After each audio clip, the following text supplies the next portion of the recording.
Magandang tanghali po sa inyong lahat. Mainit po ang tanghali pero mas mainit ang damdamin natin at ang galit natin sa sistematikong korupsyon na nangyayari sa ating bansa. Pagod na po ang kapwa natin Pilipino. Pagod na pong pumasok yung mga bata, yung mga anak po natin sa eskwelahan na tumutungtong parati sa mga bato dahil umiiwas sa baha. Pagod na po yung mga kababayan natin sa alipungang hindi gumagaling. Pagod na po ang ating mga kababayan sa baku-bakong kalsada dahil laging baha. Ang mga problema pong ito ay merong solusyon.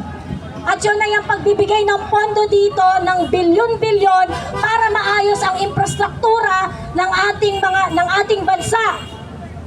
Ako po ay galing ng Bulacan at hindi ako makapaniwala na ang Bulacan ang pinaka-korap na bayan pagdating sa flood control projects. Mga Bulakenyo, mga opisyal dyan sa Bulacan, nakakahiya po kayo. Yes! 70 billion! Ang korupsyon po na nilalabanan natin ay sistematiko. Ibig sabihin, ang korupsyong ito ay hindi lang magagawa ng mga contractors. Ang korupsyon na ito ay hindi magagawa ng mga gumagawa ng flood control project. Dahil mga tools sila. Tools lang sila dahil kung ano ang gagawin nila, yon ang magiging resibo nila para sa mga projects na kung saan pinondohan ng mga kongresista at binakapan ng mga engineers natin dyan sa DPWH.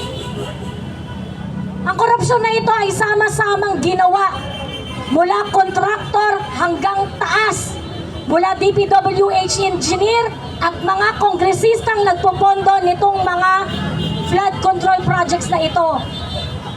At araw-araw, taon-taon, ginagahasa tayo ng mga tao sa gobyerno, mapa-elected official, appointed official, pare-parehas kayong mga putang ina nyo!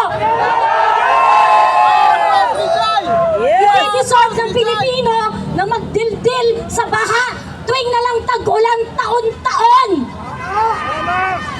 Trilyon na ang binudget natin para dyan sa mga trilyon na ang ginastos natin para dyan sa mga flood control projects na yan. Hanggang ngayon, you cannot even put a dent in the flooding problem in the Philippines. Nakakahiya po kayong lahat. Kaya sa mga nakikinig po ng mga kababayan natin na nandyan pa sa inyong mga bahay-bahay, wala pong magliligtas sa atin. Wala pong kikilos sa atin kung hindi tayo kikilos para sa mga sarili natin. Lumabas na po kayo. Huwag niyo pong tanggapin ang ganitong klaseng Pilipinas. Pag hindi natin nasolusyonan ang problema ngayon, itong problema na to, problema pa ng mga apo ninyo. Oras na po para itama lahat ng mali dito sa gobyernong ito. At wala pong ibang tutulong. Magmahalan po tayo mga kapwa ko Pilipino. Magtulungan tayo. Magkaisa tayo. At hilingin ang pagre-resign ng pinakakurap na presidente sa history ng Pilipinas,